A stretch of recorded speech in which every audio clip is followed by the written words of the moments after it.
अस्सलामुअलैकुम। अब हमारे पास लेक्चर नंबर 3 शुरू होता है, जिसमें हम पढ़ेंगे कि हमारे पास सीक्वल में मतलब स्ट्रक्चर क्यूरी लैंग्वेज में हमारे पास स्ट्रक्चर ऑफ जो डेटाबेस का स्ट्रक्चर होता है उसका कंसेप्ट क्या होता है, किस तरह किस शक्ल में होते हैं, और जो टेबल है वो टेबल हमारे पास किस तरह होते हैं, उसमें क्या क्या होते हैं, उसके बारे में हम इस लेक्चर नंबर 3 में पढ़ेंगे। तो यहाँ पर जो हमारे पास स्ट्रक्चर ऑफ डेटाबेस है उसको हम पढ़ लेते हैं कि हमारे पास जो स्ट्रक्चर है डेटाबेस का वो किस तरह होता है। अच्छा, एक हमारे पास जो डेटाबेस का स्ट्रक्चर है, यहाँ पर आप आ जाएं।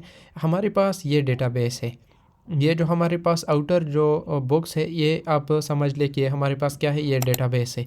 और इस डेटाबेस में हमारे पास मल्टीपल ये क्या होते हैं, मल्टीपल ये तो मैंने 2 बनाए हैं, लेकिन यहाँ पर आपके पास बहुत सारे टेबल बन सकते हैं कि यहाँ पर आपके पास मतलब ये एक टेबल है, 2 टेबल है, और फिर आपके पास 3-4 और मल्टीपल भी हो सकते हैं।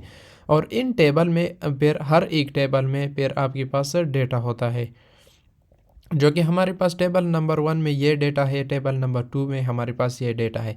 अगर इसका मैं फ़्लो बताऊं कि इसका आपके पास जो स्ट्रक्चर होगा वो आपके पास किस तरह होगा। आपके पास डेटा सीक्वल में स्ट्रक्चर क्यूरी लैंग्वेज में आपके पास क्या होगा कि एक आपके पास पहला तो डेटाबेस होगा। डेटाबेस में आपके पास मल्टीपल टेबल्स होंगे, जिस तरह हमारे पास ये तो 2 है, 2 से ज़्यादा भी हो सकते हैं। तो मल्टीपल टेबल होंगे और उन टेबल में आपके पास हर एक टेबल का एक स्पेसिफिक डेटा होगा। तो ये हमारे पास स्ट्रक्चर है, जो स्ट्रक्चर ऑफ डेटाबेस है। इसको आप थोड़ा सा देख लें। तो ये आपके पास स्ट्रक्चर था। अब हम आते हैं टेबल की तरफ। तो यहाँ पर अगर आप देखें, मैं इसको थोड़ा सा बड़ा कर देता हूँ। तो यहाँ पर हमारे पास ये टेबल है। तो ये मैंने सिंपल एक एग्ज़ाम्पल लिया है स्टूडेंट टेबल का। तो यहाँ पर अगर आप देखें तो हमारे पास स्टूडेंट टेबल में स्टूडेंट की आईडी है, नेम है, क्लास है, मार्क्स है, जेंडर है। तो अगर आपने लेक्चर नंबर 1 देखी है, उसमें मैंने बताया कि हमारे पास रिलेशनल डेटाबेस होता था। एसक्यूएल में हमारे पास रिलेशनल डेटाबेस यूज़ होता है। रिलेशनल डेटाबेस हमारे पास क्या होता है, उसमें हमारे पास टेबल होते हैं, जिसको अब हम जो पढ़ रहे हैं वो हमारे पास टेबल है। तो टेबल में हमारे पास क्या होते हैं, टेबल में हमारे पास रोज़ एंड कॉलम्स होते हैं।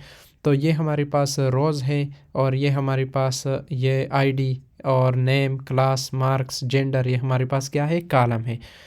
तो रो को हम टपल भी बोलते हैं, रिकॉर्ड भी बोलते हैं, और कॉलम को हम जो एट्रीब्यूट है वो भी हम बोल सकते हैं। तो ये हमारे पे, या फिर फील्ड भी हम बोल सकते हैं। तो ये हमारे पास टेबल के मुतालिक थोड़ा सा इन्फॉर्मेशन था, जो कि मैंने इस वीडियो में कवर कर दिया है।